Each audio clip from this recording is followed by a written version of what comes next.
This is kind of a scary compound. It's an emerging thing, it's a new thing that we're worried about.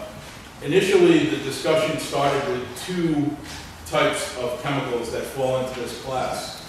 But we quickly realized that there's thousands of chemicals in this class. And each one's a little different. Each one is very difficult to test for, very expensive to sample for, so it's a big challenge. In terms of what were these used for, we already heard a little bit about Teflon, right? Non-stick surfaces. It was also used to treat textiles like your raincoats so that they'd be waterproof and they'd be stain resistant. It's also used in some of the materials that you would spray on furniture to make them stain resistant. It's also used a lot in food packaging and for its non-stick coatings. And finally, one of the big issues that we've been running into, and it's the issue that actually caused the problem up in Burrowville, is this material is a key ingredient in firefighting foams. So all our firefighters across the state are using foams to fight fires that contain these contaminants. And when they get on the ground, they seep into the ground, they get into your groundwater, and eventually they can contaminate a drinking water supply, either a private well or a public drinking water supply. So we're really concerned about this. We've been working with all the other New England states. We've been working with states all over the country. Janet Coit, our director, and I have been involved with dialogues with all the other commissioners of environmental agencies across the country to deal with this. It's a big deal in Vermont and New Hampshire, where they had two of the first big contamination cases. And as the sponsor said, Vermont's governor signed a very similar bill today into law up there. Their cases were related to a company up there that manufactured high-performance plastics. And these chemicals were added to the plastics to improve their characterizations and performance, really. That's pretty common with high-tech industries. So really today, I'm here not so much to go through line by line on the bill and say what we support, what we don't support. It's a very complicated bill. There's some issues that we as an administration have that need to be fixed before we could really support that type of approach. But I'm also a resource. I've been working on this for a while. I'm a chemical engineer, and I'd be happy to answer any questions that you have. Sir? Mr. Chairman? Yes. Go ahead, Representative Hall. If I may, Director, the foam process that you speak about that the firefighters are using at present day, it has contaminants in it, correct?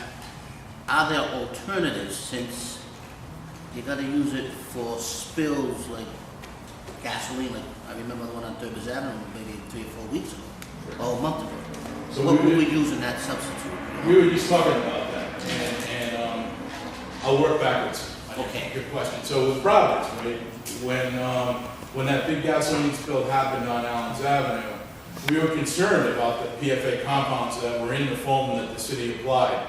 And they had to apply it, otherwise there was a big risk that gasoline would have caught on fire and exploded. The labels on the container of the foam implied that it did not contain these contaminants. What it did is it didn't contain two of the older ones, the legacy contaminants, but it contained some of the newer versions of this. So literally there are thousands of chemical versions of PFA compounds, and there's almost a continuous switching out of chemicals. As you start to regulate one, industry moves to another. Now, the material right now has to be in that foam, because most of the foam manufacturers and our firefighters rely on a United States military specification for making sure that that's adequate to fight fires. And Senator Reid is actually working with, through appropriations, on trying to get that military spec changed. In other countries like Australia, there are alternatives that are allowable that don't contain these compounds. I want to say thank you. I worked that fire. I mean that spill. But in the absence of the foam, is there, or do you know, something in the hopper that can replace it? It'll be a little while. There are products available, but like I said, they have to go through that specification process so that our fire departments can trust that they'll do the job when you have to get out there and apply it. There was an awful lot of foam applied at that fire. There was like 6 feet of foam out there. Thanks. Yeah, it was a lot. Thank you, Mr. Chairman. Thank you. Any other questions? I have, one. Is this these chemicals, are they found naturally in the environment or are they made in a lab somewhere? No, they made it in a lab somewhere. There are several chemical companies, actually a handful of chemical companies that concentrated on making these compounds. They were looked at as kind of miracle chemicals because of the non-stick characteristics early on. It's not a natural thing. The problem with it though is once it gets into the environment, it bioaccumulates in everybody. So there's actually a documentary out there that says that these compounds can be found in the bodies and blood of every human on the planet right now. And they've only been in place since the 40s. So everywhere. When you're exposed to this stuff, it accumulates in your body and has a long half-life to stay in it. And the health effects are not totally well understood at this point. I have a question, Mr. Chairman. Don't go right ahead, Senator. Thank you. I hadn't heard of it before, so I'm just trying to do a quick read of it online. It says it is currently not manufactured in the U.S. but is imported. Is that correct? No, there's two compounds that are no longer manufactured, and that was with an agreement between the companies and EPA several years ago.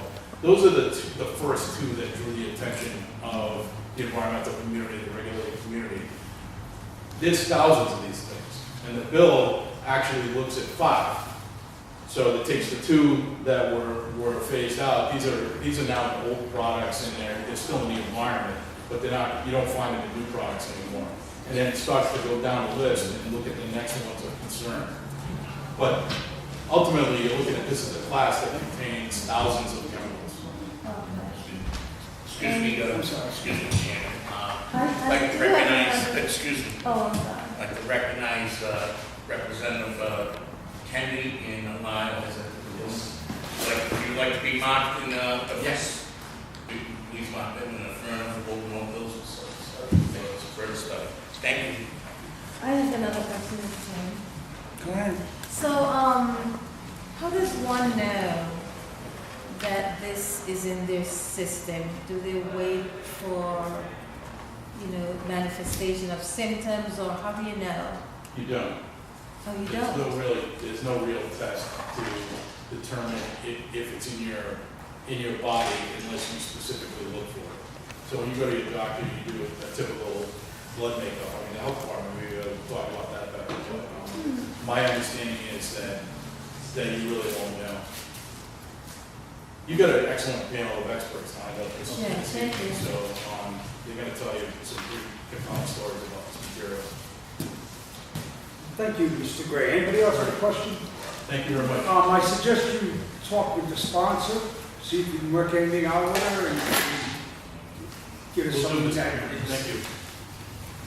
Cool. There's somebody that has to leave. I don't have their name. They still here? Yeah. Go right ahead. You can talk next. I'm sorry, but she's got to go and it was a request.